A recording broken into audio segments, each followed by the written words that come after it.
پہلا رسول حضرت نوح علیہ السلام سب سے پہلے رسول ہیں جو اللہ نے زمین والوں کی طرف بھیجا۔ جب اللہ تعالیٰ نے حضرت نوح کو مبعوث فرمایا تو انہوں نے لوگوں کو ایک اللہ کی عبادت کی طرف بلایا اور ان کو کہا کہ اللہ تعالیٰ کی عبادت کے ساتھ کسی بہت مورتی طاغوت و شیطان کی عبادت نہ کرے، اللہ تعالیٰ کی توحید اور اس کے ایک ہونے کا اقرار کریں، اور یہ کہ اللہ کے سوا کوئی معبود نہیں ہے، اس کے سوا کوئی رب نہیں ہے۔ جیسا کہ اللہ تعالیٰ نے اب کے بعد باقی دوسرے رسولوں کو بھی یہی حکم دیا جیسا کہ اللہ تعالیٰ نے فرمایا۔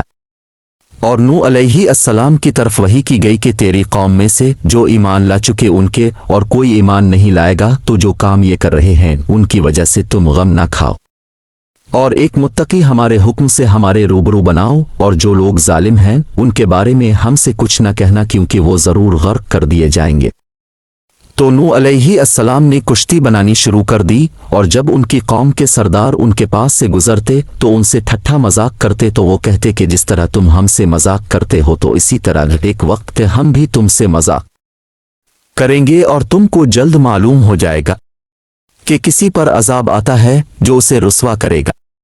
اور کس پر ہمیشہ کا عذاب نازل ہوتا ہے، یہاں تک کہ جب ہمارا حکم پھنچا اور توڑ جوش مارنے لگا تو ہم نے نوح کو حکم دیا کہ ہر تم کے جانداروں میں سے جوڑا جوڑا دو جانور، ایک نر اور ایک مادہ لے لو، اور جس شخص کی نسبت حکم ہو چکا ہے کہ ہلاک ہو جائے گا اس کو چھوڑ کر اپنے گھر والوں کو اور جو ایمان لایا ہو اس کو کشتی میں سوار کر لو، اور ان کے ساتھ بہت کم ہی لوگ ایمان لائے تھے۔ نوقا نے کہا کہ اسی کا نام لے کر اس میں سوار ہو جاؤ کہ اس کے ہاتھ میں ہے صرف اس کا چلنا اور اس کا ٹھہرنا، بے شک میرا پروردگار بخشنے والا مہربان ہے۔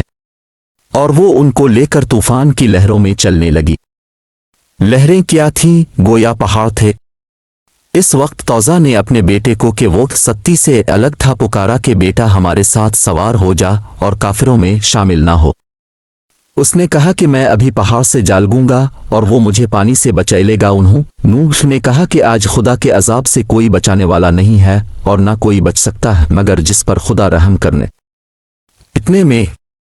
دونوں کے درمیان بحر حائل ہوئی اور وہ ڈوب کر رہ گیا، اور حکم دیا گیا کہ اے زمین اپنا پانی نکل جا، اور اسے آسمان تو تم جا، اور پانی خشک ہو گیا اور کام تمام کر دیا گیا، اور کشتی جودی پہاڑ پر جا ٹھہری، اور کہہ دیا گیا کہ بے انصاف لوگوں پر لعنت ہو۔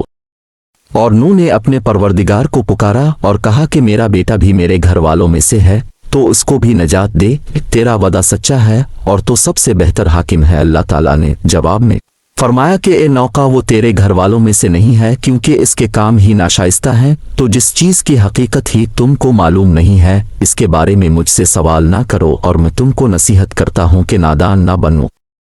نوح علیہ السلام نے عرض کی کہ اے میرے پروردگار میں تجھ سے پناہ مانگتا ہوں کہ میں تجھ سے ایسی چیز کا سوال کروں جس کی حقیقت مجھے معلوم نہیں، اور اگر تو مجھے نہیں بخشے گا اور مجھ پر رحم نہیں کرے گا تو میں تباہ ہو جاؤں گا۔